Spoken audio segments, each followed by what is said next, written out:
자, 오늘 말씀은 이제 저희가 지금 마가복음 읽기를 시작하고 있는데요. 그래서 오늘은 마가와 마가복음에 대해서 좀 간단히 저희가 한번 생각을 해보려 합니다. 저희가 마태복음 읽기를 끝내고 이제 마가복음 읽기를 지금 하고 있는데요. 오늘 말씀은 저희가 한번 퀴즈로 한번 시작해 보겠습니다. 여러분 준비되셨죠? 마가복음을 기록한 마가는 예수님이 12제자에 들어간다, 들어가지 않는다. 여러분 어떻게 생각하세요? 우리가 배웠던 마태복음의 저자인 세리마태는 확실히 예수님이 12제자에 들어가는 우리가 배웠습니다. 그렇죠? 그러면 마가는 과연 예수님이 12제자에 들어갈까요? 예, 마가는 사실 우리가 예수님 12제자로 생각하기 쉬운데 마가는 사실 예수님 12제자에 들어가지 않습니다. 여러분 좀 놀라셨죠? 여러분 더 놀라운 것은 마가 기록한 마가복음은 사복음서, 즉 마태, 마가, 누가, 요한복음 가운데서 가장 먼저 기록되어진 말씀이라는 사실입니다. 여러분 여기서 우리가 의문이 생길 수 있습니다. 어떻게 예수님이 12제자가 아닌 마가가 그렇게 구체적으로 예수님의 생애와 가르침을 그것도 가장 먼저 기록할 수 있었느냐 하는 것입니다. 대부분의 학자들은 베드로가 생애 말년에 로마에서 사역을 할 때에 마가가 베드로를 섬기며 동역했을 것이라고 그렇게 추측을 합니다. 그리고 이때 마가는 베드로로부터 예수님의 행적에 대한 얘기를 듣고 그것을 마가가 기록했을 것이라고 그렇게 추측을 합니다. 여기에 대한 근거로는 베드로전서 5장 13절에 보시면 베드로가 마가를 가리켜서 나의 아들이라는 표현을 사용합니다. 베드로는 마가를 자신의 아들처럼 여기며 마가와 동역했습니다. 일설에 의하면 베드로가 말년에 로마에서 사역을 할 때에 마가가 베드로의 통역관으로 함께 사역을 했다고 그렇게 얘기를 합니다. 그리고 또 하나의 근거는 베드로가 기록한 베드로 전후서를 보면 마가복음의 문체와 필체와 거의 비슷하고 기록 배경도 같다는 사실입니다. 여러분 이런 이유로 마가가 마가복음의 원테로를 베드로로부터 가져왔다라고 그렇게 얘기를 합니다. 여러분 마가 하면 여러분 뭐가 떠오르세요? 마가. 여러분 마가 하면 어떤 장소가 떠오르죠? 그렇죠? 어떤 장소 여러분 떠오르죠? 여러분 사도행전 1장에 나오는 특별한 장소가 있습니다. 그렇죠? 예, 어떤 장소죠? 마가의 다락방. 그렇죠? 마가의 다락방. 마가의 다락방 이곳은 오순절 성령 강림 사건이 있었던 그런 곳이기도 합니다. 그 당시 마가의 다락방이 그러면 몇 명이 모였다라고 얘기하죠? 몇 명? 120명. 그렇죠? 여러분 다락방에만 120명이 들어갈 정도면 여러분 집은 여러분 얼마나 클까요? 여러분 한번 상상해 보시기 바랍니다. 이처럼 마가의 집은 120명이 들어가도 남을 정도의 큰 집을 가지고 있었고, 그리고 사도행전 10장에 보면 마가의 집에는 여종까지 있었다라고 하는 걸 보면 마가는 부유한 집의 자제일 것이라고 우리가 추측할 수가 있습니다. 마가라는 이름이 성경에 처음 등장하는 것은 사도행전 12장 12절에서 처음 등장합니다. 여기에 보면 마가를 마가 요한이라고 그렇게 소개하고 있습니다. 여기에 나오는 마가는 로마식 이름이고 요한은 유대식 이름입니다. 우리가 아는 사도 바울도 여러분 두 개의 이름을 가지고 있죠. 그렇죠? 예. 많은 분들은 사도 바울이 다메섹 도상에서 예수를 만나고 변화된 이후에 사울이 변하여 바울이 되었다라고 얘기를 합니다. 그쵸? 많이 들어보셨죠? 그리고 설교하는 분들도 간혹 보시면 사도 바울이 예수를 만나고 변화되고 난 후에 사울이 바울 되었다라고 그렇게 설교하는 분들도 있습니다. 여러분, 그러나 이것은 사실이 아닙니다. 사울은 유대식 이름이고 바울은 로마식 표현의 이름이에요. 동일한 이름입니다. 사울이 유대적에 활동할 때에는 유대식 이름이 사울로 소개되어지고, 사울이 전도사역을 나가서 로마 여러 지역을 다니면서 사역을 할 때는 로마식 이름인 바울로 불려지고 그렇게 사용되어진 것을 우리가 볼 수가 있습니다. 여러분, 마가 요한은 우리가 아까 보았던 것처럼 유대식 이름과 로마식 이름을 다 가지고 있는, 다시 말하면 우리로 말하면 이중 시민권을 가지고 있는 그런 자였고, 이중 언어인 당시 히브리어와 헬라어를 자유롭게 구사할 수 있는 그런 능력의 사람이었던 것을 우리가 알 수가 있습니다. 베드로가 말년에 로마에서 사역을 할 때 마가가 베드로의 통역관으로 섬겼다는 말은 어느 정도 설득력이 있는 그런 말입니다. 왜냐하면 마가 요한이 이중 국적을 가지고 있었고 당시에 히브리어와 헬라에 탁월했기 때문에 충분히 설득이 있는 그런 말입니다. 여러분, 방금 보았던 것처럼 마가는 부유한 집의 자제일 뿐만 아니라 이중 언어를 구사할 수 있는 그런 능력 있는 청년이었습니다. 뿐만 아니라 어머니는 자신의 집을 기도의 처소로 제공할 만큼 믿음이 좋았던 그런 사람이었습니다. 또한 초대교회 지도자였던 바나바는 마가와 가장 가까운 그런 친척이었습니다. 그래서 성경에는 마가가 바나바의 생질이라고 그렇게 소개되고 있죠. 이처럼 마가는 신앙 좋은 어머니 아래서 바나바의 영향을 받으며 성장할 수 있었습니다. 마가 처음 사역에 등장하는 것은 바울과 바나바의 1차 전도 여행에서입니다. 여러분, 여기 지도 보시면 바울과 바나바가 안디옥에서 선교사로 파송받고 배를 타고 구브로 섬으로 갑니다. 그리고 구브로 섬은 바나바의 고향이죠. 구브로 섬에서 다시 배를 타고 버가에 도착합니다. 그래서 버가에 도착해서 본격적으로 이제 선교 여행을 시작하게 되어지죠. 그런데 그곳에서 마가가 도중에 선교 여행을 포기하고 예루살렘으로 돌아오게 되어집니다. 다 같이 사도행전 13장 13절 같이 한번 읽겠습니다.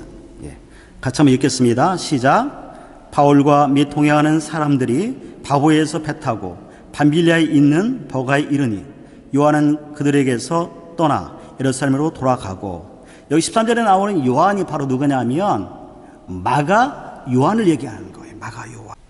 여러분, 마가가 중도에 포기하고 예루살렘으로 돌아간 데에는 질병 때문이다, 향수병 때문이다. 곱게 자란 도레미 스타일인 마가가 험난한 선교 여정을 감당하지 못하고 중간에 포기하고 돌아갔다라는 다양한 그런 의견들이 있습니다. 많은 학자들은 마가가 부잣집에서 온실의 화초처럼 그렇게 자라서 장기간의 선교 여행으로 향수병과 함께 강도 높은 선교 일정을 감당하지 못하고 중간에 돌아왔다라고 그렇게 추정을 합니다. 여러분, 그 후에 바울과 바나바가 1차 선교 여행을 마치고 돌아와서 이제 2차 선교 여행을 준비합니다. 이때 바나바는 바울에게 1차 선교 여행 때 중간에 포기하고 돌아왔던 마가를 다시 2차 선교 여행 때 데리고 가자라고 얘기를 합니다. 여러분, 다 같이 사도행전 15장 38절에서 39절 우리 다 같이 한번 큰 소리로 읽겠습니다. 시작. 바울은 밤빌레에서 자기들을 떠나 함께 일하러 가지 아니한 자를 데리고 가는 것이 옳지 않다 하여 서로 심히 다투어 피차 갈라서니 바나바는 마가를 데리고 배 타고 구보로로 가고. 여러분, 바울이 바나바의 제안을 듣고 어떻게 하죠? 단칼에 여러분 거절합니다. 그리고 둘은 이 일로 인해서 심히 다투고 서로 떠나서 바나바는 마가를 데리고 가고, 여러분이 아는 바울은 실라를 데리고 각기 따로 선교 여행을 떠나게 되었습니다. 여러분, 이 사건 이후에 마가는 더 이상 사도행전에 등장하지 않습니다. 여러분, 마가는 어떻게 되었을까요? 중도 포기자로 낙인이 찍혀 실패자로 전락한 것일까요? 아니면 중도 포기한 그 일 때문에 성경의 역사의 그 무대에서 영원히 사라져 버린 걸까요? 여러분, 어떻게 생각하세요? 여러분, 근데 놀라운 것은 마가가 다시 등장하는 것은 바울이 쓴 서신서에 마가가 등장합니다. 여러분, 다 같이 골로새서 4장 10절 한번 읽을까요? 예. 읽겠습니다. 시작. 나와 함께 갇힌 아스다고와 바나바의 생질 마가와 이 마가에 대하여 너희가 명을 받았으며 그가 이르거든 영접하라. 여러분, 이 골로새서는 바울이 로마 감옥에서 쓴 서신입니다. 바울이 로마 감옥에 갇혀 있을 때 거기에 누가 함께 있었다고 얘기를 하냐면 마가가 함께 있었다고 얘기합니다. 여러분, 놀랍지 않나요? 1차 선교 여행 때 중간에 포기하고 돌아왔던 마가를 2차 선교 여행 때는 절대 같이 갈 수 없다라고 그렇게 얘기했던 지금 바울이 말년에 누구와 같이 있냐면 마가와 함께 지금 동행하고 있다는 사실입니다. 그리고 바울이 순교하기 얼마 전에 썼던 디모데에게 보낸 편지에 보면 거기에 다시 또 마가를 언급하고 있습니다. 우리 다 같이 디모데 후서 4장 11절 우리 큰 소리로 한번 읽겠습니다. 시작. 누가만 나와 함께 있느니라. 내가 올 때 마가를 데리고 오라. 그가 나의 일에 유익하니라. 여러분, 특별히 지금 바울이 뭘 부탁하죠? 디모데에게 누구를 데려오고 지금 얘기합니까? 마가를 데려오라고 지금 얘기합니다. 여러분, 그러면서도 바울이 뭐라고 얘기하죠? 그가 나의 일에 뭐하니라? 유익하니라. 여러분, 놀라운 반전이죠. 1차 선교여행 때 중도에 포기한 마가를 절대 2차 선교여행 때 데려갈 수 없다라고 얘기했던 바울이, 그리고 그로 인해서 바나바와 심하게 다투었던 그 바울이 지금 마가를 향해서 지금 뭐라고 얘기합니까? 내게 유익한 자니라. 여러분, 심지어 빌레몬서 24절에 보면 마가를 가리켜서 바울이 나의 동역자라고 표현하고 있습니다. 여러분, 중도 포기자로 낙인 찍혔던 마가가 여러분 어떻게 변했습니까? 바울의 유익한 자로, 바울의 동역자로 여러분 바뀌어졌습니다. 여러분, 그렇다면 누가 마가를 이렇게 변하게 만들었을까요? 여러분, 누구라고 생각하십니까? 바나바입니다. 바나바. 여러분, 바나바 때문에 마가가 바울의 유익한 자로, 바울의 동역자로 바뀔 수 있었습니다. 여러분, 바나바는 우리가 잘 아는 것처럼 사람들 위로하고 격려하는 그런 탁월한 은사를 가졌던 사람이 바로 바나바이죠. 그렇죠? 여러분, 바울을 세워줬던 사람도 바나바였습니다. 바울은 예수님을 만나기 전에 예수 믿는 자를 핍박하고 그들을 잡으러 다녔던 그런 자가 바울이었죠. 담에서 도상에서 예수님을 만나고 난 후에 그가 변화되었지만 당시에 많은 사람들은 바울이 변하지 않았다고 생각했습니다. 그래서 바울을 만나는 것을 모두가 꺼렸어요. 그리고 바울을 만나는 것을 모두가 다 두려워했습니다. 바로 그때에 바나바가 바울을 예루살렘 교회로 데리고 가서 예루살렘 교회에 있는 제자들에게 바울을 소개시켜 줬던 사람이 바로 바나바입니다. 여러분, 뿐만 아니라 바울을 안디옥교회에 데리고 와서 함께 동역했던 사람도 바나바였습니다. 여러분, 사도행전 13장까지는 성경에서 바울과 바나바를 언급할 때 항상 바나바의 이름이 바울의 이름보다 먼저 언급되어집니다. 이 말은 그 당시에 바나바가 바울보다 더 영적으로 영향력 있는 그런 자라는 것을 보여주는 것이죠. 그런데 이런 바나바가 여러분 14장이 넘어가면, 사도행 14장이 넘어가면 바울과 바나바의 이름의 순서가 바뀌어집니다. 여러분 이때부터는 바나바가 앞에 이름이 나오는 것이 아니라 바나바 앞에 바울이라는 이름이 나와요. 그래서 항상 표현할 때 바울과 바나바로 바뀌어집니다. 여러분 바울의 입장에서 한번 생각해 보세요. 나이도 자기보다 한참 연소한 바울이, 자기가 키워줬던 그 바울이, 새까만 후배였던 바울이 어느 날 자기보다 더 사람들에게 주목받고 잘 나가게 되었습니다. 여러분 이 상황에 바울의 마음은 어땠을까요? 한국 사람들은 사촌이 땅을 사면 어디가 아프다고 얘기하죠? 배가 아프다고 얘기해요. 아마 바나바가 한국 사람이었으면 아마도 바울 때문에 배가 많이 아팠을지도 모릅니다. 그렇죠? 그러나 바나바는 도리어 바울 때문에 기뻐했고 바울과 함께 사역하는 것을 기쁨으로 여겼던 사람이 바나바였습니다. 마가도 이런 바나바 때문에 여러분 다시 일어설 수 있었습니다. 여러분 우리는 실패할 수 있습니다. 넘어질 수 있습니다. 실수할 수 있습니다. 그게 우리예요. 여러분 이때 필요한 것은 넌 안 돼, 그러니까 실패하지, 이렇게 약해 빠져서 뭘 할 수가 있어, 여러분 이런 말이 아닙니다. 괜찮아, 그럴 수 있지, 다시 시작하면 돼, 넌 할 수 있어, 하나님이 널 사랑하셔, 하나님이 너 다시 이렇게 세워주실 거야, 힘내, 알았지? 여러분 이런 말입니다. 바나바가 마가를 데리고 2차 전도여행을 다니면서 스스로 실패자라고 생각하는 그 마가에게 아마도 바나바는 넌 잘할 수 있어,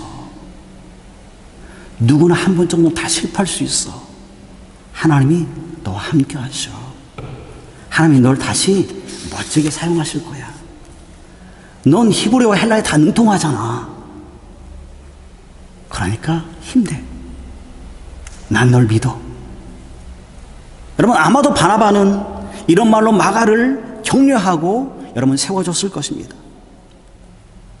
성경에 보면 바나바의 기대처럼 마가는 멋지게 일어섰고 바울과 베드로의 사역을 돕는 멋진 동역자로 성장할 수 있었습니다. 그리고 사복음서 가운데 가장 먼저 마가복음을 기록할 수 있었습니다.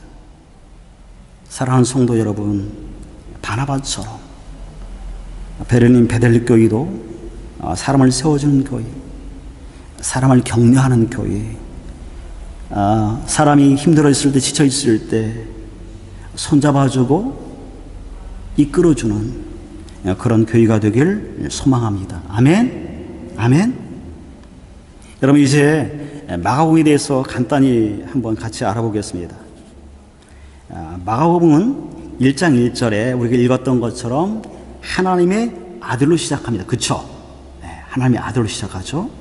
그리고 맨 마지막 마가복음 15장 39절에 보면 예수님이 십자가에 달려 돌아가실 때에 백부장이 하나님의 아들이라고 고백을 합니다.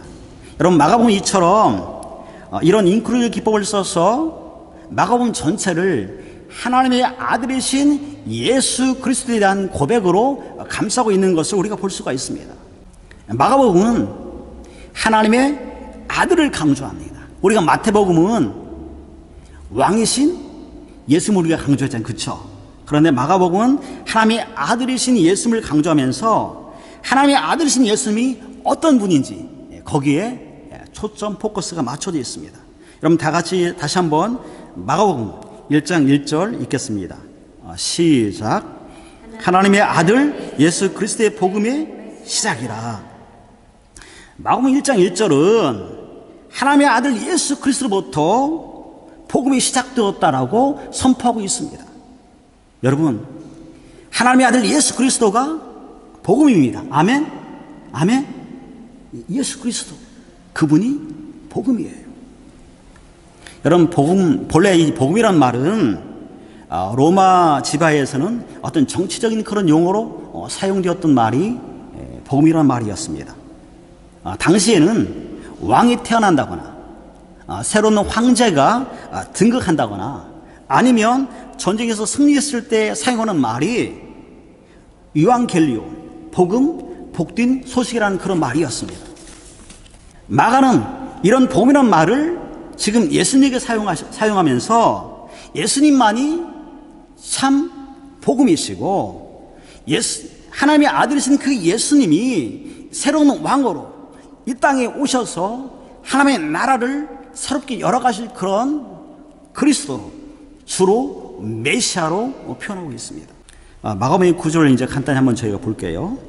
마가복음은 총 몇 장으로 되어 있죠?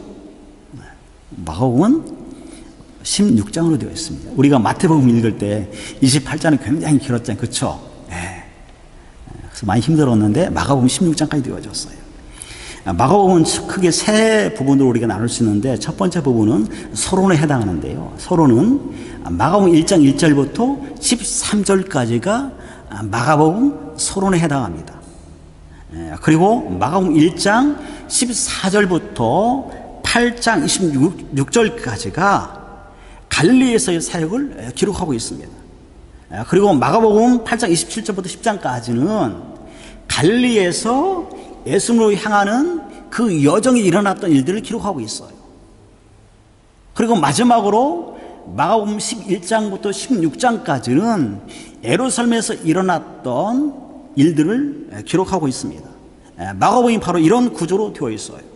그리고 우리가 마가복음을 읽을 때 마가복음을 이해하는 데 있어서 중요한 것은 마가복음을 쓸 당시에 독자들이 누구인가, 그리고 당시 어떤 시대적 배경을 가지고 마가복음이 쓰여졌는지에 대해서 우리가 아는 것이 굉장히 중요합니다. 여러분, 마가복음의 독자들은 로마에서 핍박받고 있는 그리스도인들이 독자입니다. 우리가 보았던 마태복음은 누구를 대상으로 쓰였냐면 유대인들을 대상으로 쓰였죠. 그렇죠? 네, 그래서 예수님의 족보, 예수님의 탄생 기사가 나오죠. 그러나 이 마가복음은 당시 로마에 핍박받고 있는 그리스도인을 대상으로 썼기 때문에 예수님의 족보, 예수님의 탄생 기사가 나오지 않죠.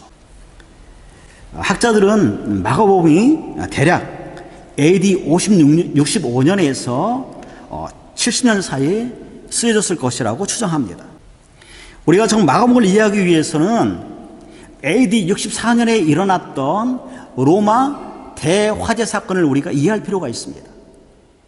AD 64년에 로마의 대화재 사건이 발생합니다. 이 화재로 인해서 민심이 흉흉해지자 당시 황제 네로가 성난 민심을 달래기 위해서 기독교인들이 화재를 일으켰다라고 거짓 소문을 퍼뜨리게 되어집니다. 그리고 그때부터 기독교를 향한 박해와 핍박이 거세게 시작되었습니다. 여러분, 당시 얼마나 박해가 심했냐면 여러분 납 아시죠? 납을 펄펄 끓여서 그 납의 물을, 뜨거운 물을 기독교인들에게 부어버렸습니다. 그리고 맹수의 밥으로 던져넣기도 하고 심지어는 톱으로 켜서 죽이는 일까지 일어나게 되어지죠. 여러분, 이런 핍박과 박해가 갈수록 심해질수록 기독교인들 사이에서는 예수님, 당신은 누구십니까? 예수님, 당신은 지금 어디에 계십니까?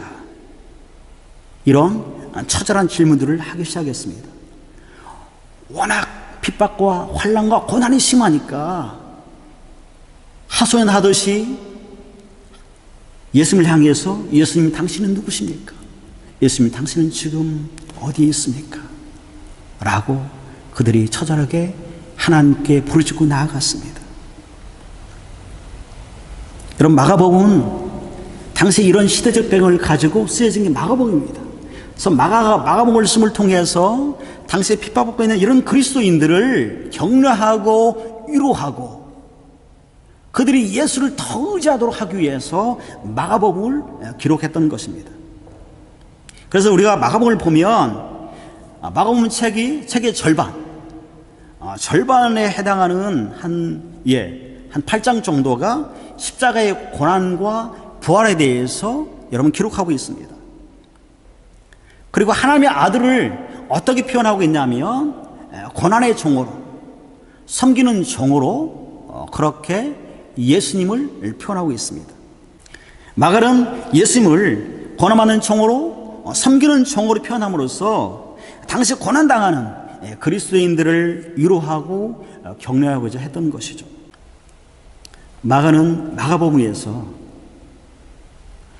하나님의 아들이신 예수님도 고난을 당하고 당시 그리스도인처럼 큰 그 고난을 당하고 십자가에 못 박혀 죽기까지 했다라고 얘기합니다.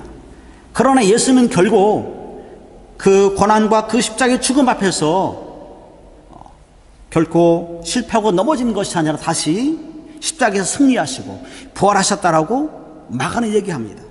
그러면서 당시에 고난받는 고통당하는 그 기독교인들에게 예수님이 그 고난 앞에서 십자가의 죽음 앞에서 좌절하고 넘어지고 쓰러진 것이 아니라 다시 십자가에서 승리하시고 부활하신 것처럼 여러분도 십자가의 그 주님을, 부활의 그 주님을 바라보라고 그렇게 얘기하고 있는 것입니다. 여러분, 이처럼 마가는 마가복음을 통해서 당시 독자들인 로마에 핍박받고 있는 그리스도인들에게 격려하고 그들이 다시 한번 믿음 안에 서라고 강력하게 촉구하는 그런 말씀이 마가복음입니다. 여러분, 우리가 마가복음을 읽을 때 이런 시대적 배경을 이해하고 우리가 읽으면 여러분 더 은혜가 될 것입니다. 여러분, 마가복음 읽기를 통해서 섬기는 종으로 이 땅에 오신 주님을 깊이 묵상하는 그런 시간 갖기를 소망합니다.